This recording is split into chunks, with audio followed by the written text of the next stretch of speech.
Assalamualaikum warahmatullahi wabarakatuh. Halo sahabat sejuta kisah. Kembali lagi kami hadir menjumpai Anda. Tentunya seperti biasa akan menyuguhkan kisah nyata misteri. Dan untuk kesempatan kali ini kami akan berbagi sebuah kisah nyata misteri yang berjudul Jimat Kain Kafan. Ibu, sudah cukup saya malu dengan bisikan tetangga. Kita ini muslim. Apa artinya kalau ibu pergi haji ke tanah suci, kalau ibu masih saja menjadi lintah darat seperti ini? Kata saya kepada ibu yang lagi menghitung uangnya. Diam kamu. Sudah, kamu tidak usah ikut campuri urusan ibu.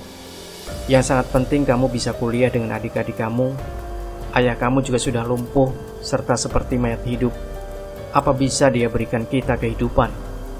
Bentak ibu saya di pagi buta. Ya Allah, berikan hidayah kepada ibu saya. Bukakanlah pintu taubat ibu saya. Cuma ini ratapan hati saya yang terus saya lakukan. Panas banget hari ini. Suasana kampus benar-benar membosankan. Sudah pelajaran yang sempat memeras otak, yang masih belum lagi dosennya yang super killer. Benar-benar suasana yang membuat saya merasa jenuh. Bisik hati saya. Saya langkahkan kaki dengan gontai. Kaki saya menuju ke rumah dengan sebuah harapan makan dengan lauk yang sudah tersedia di rumah. Namun, lagi-lagi suara memecah di siang bolong. Apalagi jika bukan ibu saya bertengkar dan berkacak pinggang dengan orang-orang yang tidak bisa kembalikan uang yang dipinjamkan, plus bunga yang saya rasa mencekik leher. Suasana ini tidak asing lagi di rumah saya. Maka itu saya tidak pernah betah tinggal di rumah. Tapi cuma satu yang masih berat saya tinggalkan di rumah ini. Ayah saya dan adik saya. Semua keperluan mereka saya yang penuhi serta persiapkan. Saya sendiri merasa heran mengapa pembantu di rumah kami tidak pernah ada yang betah hingga 3 bulan keluar masuk gitulah. Saya sudah tidak heran lagi sebab ibu saya yang kejam serta super cerewet. Seenaknya saja memerintah dan membentak pembantu. Ayah, minum obat dulu, ucap saya kepada ayah yang lagi termenung. Saya tidak pernah lupa menyempatkan diri selalu ke kamar ayah, kamar yang diasingkan oleh ibu. Bahkan sepertinya ibu saya telah menganggap ayah kami telah meninggal. Ayah saya lumpuh total, bicara pun sudah tidak bisa. Yang terlihat cuma keriput tua, serta lelehan air matanya, seolah isyarat dia ingin segera diambil nyawanya untuk memperingan tugas saya yang selalu merawat ayah. Tapi saya sebagai anak, itu sudah kewajiban saya. Saat saya lihat jam, sudah jam 12 malam. Entah mengapa, tiba-tiba perasaan saya jadi tidak tenang. Haus menyerang di tenggorokan. Saya bangun dengan melangkah berat menuju ke dapur.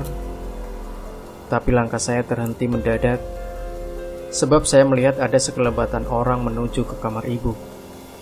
Siapa ya? Bisik saya. Apa ibu memasukkan lelaki di rumah kami? Dugaan negatif terus berkecamuk di benak saya. Dengan langkah pelan-pelan, saya dekati kamar ibu. Saya merasa ada suara erangan dengan bisikan-bisikan nakal. Astagfirullah. Saya dengar seperti seseorang sedang bercinta. Apakah ibu saya sedang bercinta? Bisik saya. Saya pun membuka pintu tersebut. Ternyata pintunya tidak terkunci. Saya teriak sekencang-kencangnya. Ibu, apa yang ibu lakukan di rumah ini? Sungguh saya jijik melihat tingkah laku ibu. Teriak saya padanya, tapi apa yang saya dapat? Anak tidak tahu sopan santun, main masuk saja ke kamar orang tua. Plak, plak. Tamparan keras mendarat ke pipi saya. Saya lari menuju kamar saya menangis. Saya malu melihat kelakuan bejat ibu saya. Rupanya tanpa sepengetahuan saya, ibu sering membawa laki-laki masuk ke kamarnya Kemudian bisikan tetangga pun makin membuat telinga saya gatal. Itu ternyata Bu Sutris, selain seorang rentenir pun seorang pezina. Bahkan katanya juga pemuja setan. Banyak para pemuda yang dikencani, tapi besoknya sang pemuda itu menjadi seperti orang tua, keriput dan layu. Bisikan tetangga saya. Saya berjalan dengan langkah cepat. Saya malu para tetangga seolah-olah ikut juga memusuhi saya. Padahal saya tidak pernah tahu apapun yang dilakukan oleh ibu saya. Saya melihat dalam rumah keadaan lengang, sepi. Di kesempatan ini, saya beranikan diri memasuki kamar di mana yang selalu dikunci oleh ibu. Saya tidak kehabisan akal. Saya buka paksa dengan berbagai cara. Di mana saya harus tahu apa yang ada di dalam kamar itu. Di mana ibu saya selalu menghabiskan waktu berlama-lama di kamar tersebut. Akhirnya usaha saya tidak sia-sia. Saya melihat kamar tersebut semuanya hitam, mulai spray, warna tembok, dan ada cermin yang kelihatan sudah tua, dan bau dupa dan aroma mistik langsung menyerang saya. Tanpa sengaja, mata saya tertuju pada lemari di sudut kamar. Dengan sedikit perasaan was-was saya buka. Masya Allah. Rupanya uang dengan bertumpuk-tumpuk saya lihat di sana, dan lempengan emas serta berlian. Begitu banyakkah harta ibu saya? Bisik saya seolah tidak percaya melihatnya.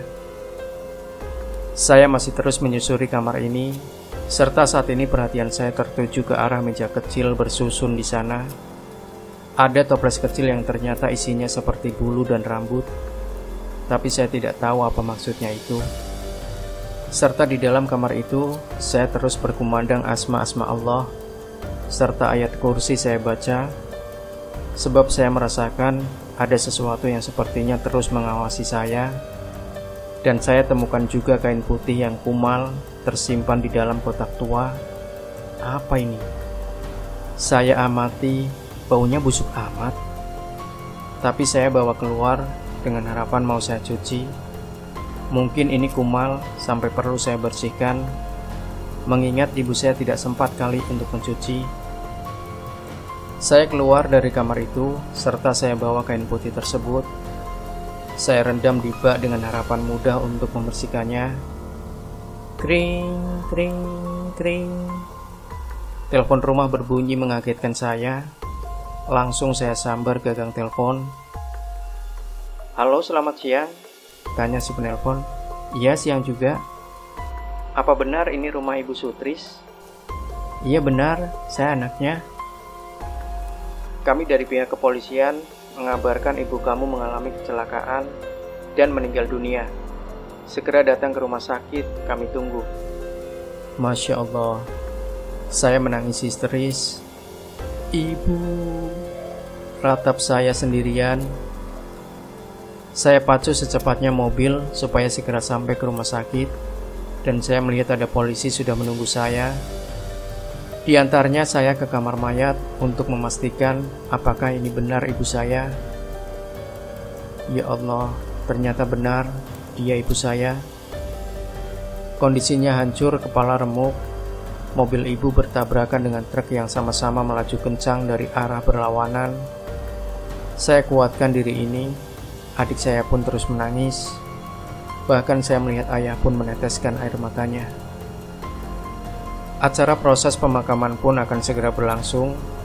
Tapi ada janggalan waktu jenazah ibu dimandikan. Maaf, dari lubang kemaluan ibu sepertinya terus-menerus mengeluarkan cairan putih. Kami bersihkan berulang-ulang kali, tapi masih saja keluar lagi. Dan ada seorang ustazah yang memberitahukan, sudahlah, mungkin ini sudah kehendak Allah. Sesudah saya amati, sepertinya cairan putih tersebut seperti sperma. Saya terus mengikuti prosesi sesudah dimandikan. Saya ikut juga waktu dikafani. Masya Allah. Ada lagi kejadian yang membuat saya heran. Muka ibu dan tubuhnya pun mengeluarkan cairan putih itu. Bahkan kain kafan yang mau terbungkus, di mana masih baru, namun di penciuman orang seperti bau bangkai. Saya sendiri pun menciumnya, kemudian kami beli lagi, sampai kain kafan yang keempat pun tidak jauh beda. Setelah menempel ke tubuh ibu, bau kain kafan tersebut langsung berbau busuk. Saya terus menangis, antara meminta pengampunan kepada Allah atas kelakuan ibu saya, dan saya pun malu kepada tetangga yang ikut merawat jenazah ibu saya. Akhirnya jenazah ibu saya pun dikebumikan, dan seorang ustazah mengikuti saya sampai rumah. Di sanalah saya juga menceritakan semua kejadian yang saya alami dan kamar yang saya temukan. "Mana kain yang kamu cuci itu?" tanya ustazah kepada saya. "Ada, Bu. Sebentar aku ambilin." "Ini, Bu, kainnya." Saya berikan kain tersebut yang sudah saya setrika rapi. Masya Allah, Nak. Ini bukan kain biasa. Namun ini jimat kain kafan yang entah dari mana diperoleh ibu kamu. Dan kepada siapa ibu kamu pernah berguru. Baiklah, aku akan ceritakan sedikit yang pernah saya tahu. Kain kafan ini bisa memperoleh kekayaan dengan cara memuja kepada setan dan bisa melancarkan segala usaha. Akan tetapi, kain kafan ini bakal hilang khasiatnya kalau ditemukan orang atau dicuci, dan disitulah awal petaka bagi pemujanya. Inilah cerita dari ustazah. Ya Allah, ampuni ibu saya. Waktu beranjak siang, ustazah berpamitan dan memberi saya wejangan supaya saya kuat dan pertebalkan iman saya. Nanti malam katanya ustazah bakal datang lagi bersama kiai yang bakal membantu saya, sebab aroma mistiknya masih menyelimuti rumah kami. Saya beranikan memasuki kamar itu lagi. Saya buka lemari berisi uang bertumpuk-tumpuk itu, serta sedikit pun saya enggan untuk mengambilnya. Saya buka ada laci kecil, dan saya temukan sebuah buku tua. Sepertinya buku ajaran sesat yang dituliskan oleh guru ibu saya. Saya bawa buku tersebut, dan saya baca tertulis di sana, "Dengan kamu bersetubuh tiap hari Senin dan Kamis, maka kamu akan awet muda, dan harta pun akan terus bertambah, dan nilai kewibawaan kamu pun bakal bertambah. Takkan ada seorang pun yang berani melawan kamu, serta menentang kamu." Itulah aura kain kafan tersebut.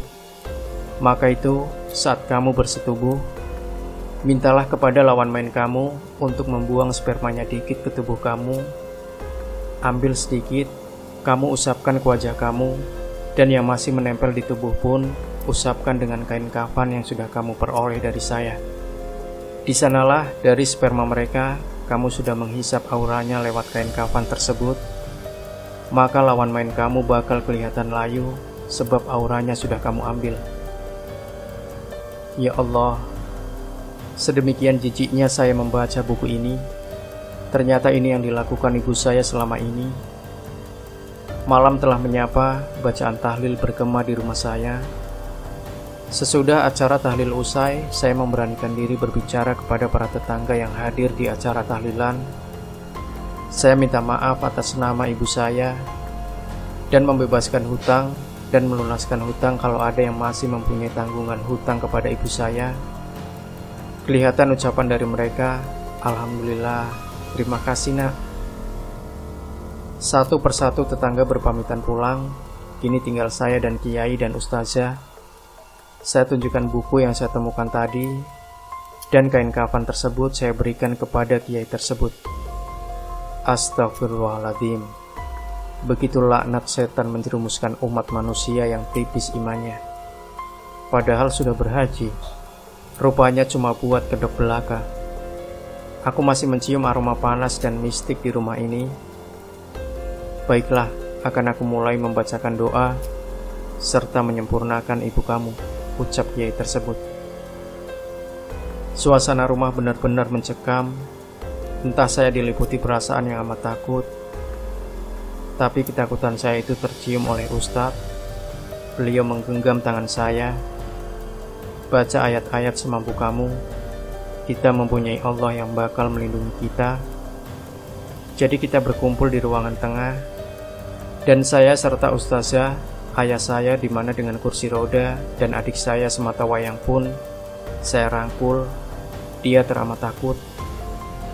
Maklum adik saya masih SD, tapi Kiai tahu beliau menyirap adik saya supaya tertidur. Kamu semua berkumpul dan dilingkari oleh asma Kiai, di mana jika ada suara dan bunyi apapun, jangan sampai keluar dari lingkaran yang sudah ditentukan oleh Kiai itu. Bismillah, ayo semuanya baca doa juga, pinta Kiai itu. Saya terus membaca ayat kursi sambil bersila, dan ayah pun semuanya khusyuk. Serta saya lihat adik saya tertidur dengan pulas di sebelah saya. Tiba-tiba suasana mencekam dari kamar ibu saya. Tiba-tiba terbuka pintu kamar. Saya terkejut. Masya Allah, saya takut. Saya lihat pocong ibu saya keluar dari kamar itu dengan kondisi yang terkoyak amburadul. Saya seolah menangkap bisiknya. Nah, kesinilah. Kemarikan kain kafan itu. Mana? Ibu butuh itu. Saya semakin takut. Pocong ibu terus mendekati kepada kami. Pak Kiai terus membaca doa, serta saya dengar beliau berkata, "Jangan dihiraukan kata-katanya dan jangan kamu lari kepadanya. Dia bukan ibu kamu, dia iblis yang menyerupai ibu kamu." Saya terus berdoa dengan perasaan takut serta menghibah. Saya lihat bagaimanapun dia, ialah ibuku. Saya ingin memeluknya, tapi ada juga perasaan takut yang amat luar biasa. Pocong itu mendekat, tapi sepertinya ada dinding yang tidak bisa ditembus untuk mendekati saya. Pocong itu terus berganti memanggil ayah saya. "Mas, tolong saya. Mana kain kafan tersebut? Berikan kepada saya." Pocong itu berusaha mendekati ayah saya, akan tetapi gagal juga. Mungkin inilah yang disebut sudah dipagari sama Kiai. Wahai iblis yang menyerupai manusia, kembalilah ke wujud asli kamu, atau akan saya bakar kamu dengan ayat-ayatnya. Rupanya Kiai terus membaca doa-doa, dan Masya Allah, pocong tersebut berubah menjadi api yang melingkar dan melayang, tapi seolah-olah berkata, "Minta kain kafan itu." Serta Kiai dengan cepat membakar kain kafan yang tadi saya berikan bersamaan dengan bukunya. Dan saya dengan Kiai membaca doa dan ayat kursi yang terus bergema dari mulut kami, serta ustazah. Alhamdulillah, tiba-tiba lingkaran api tersebut seolah melengking teriak, dan berubah menjadi asap yang terus hilang entah kemana, dan bau angus menyeruak di ruangan tersebut. Ya, kain kafan dan buku tersebut sudah menjadi abu, sebab dibakar oleh Kiai. Saya dengar lirih seolah suara ibu saya, untuk menjaga dan merawat adik saya, dan saya pun mengajak ustazah ke kamar yang tadinya sempat terdengar ledakan. Rupanya toples yang berisi rambut dan bulu tersebut pecah berhamburan. Entah siapa yang memecahkannya. Saya tunjukkan kepada Kiai, di mana ada uang dan orang pemuja.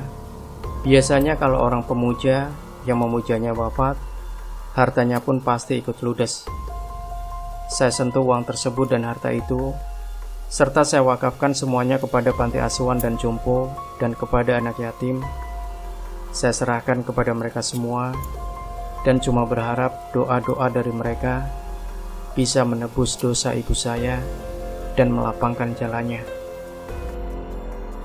Demikian sahabat sejuta kisah, tinggalkan komentar Anda, like, share video ini, subscribe channel Sejuta Kisah, dan kembali nantikan kisah nyata misteri terbaru dari kami setiap harinya.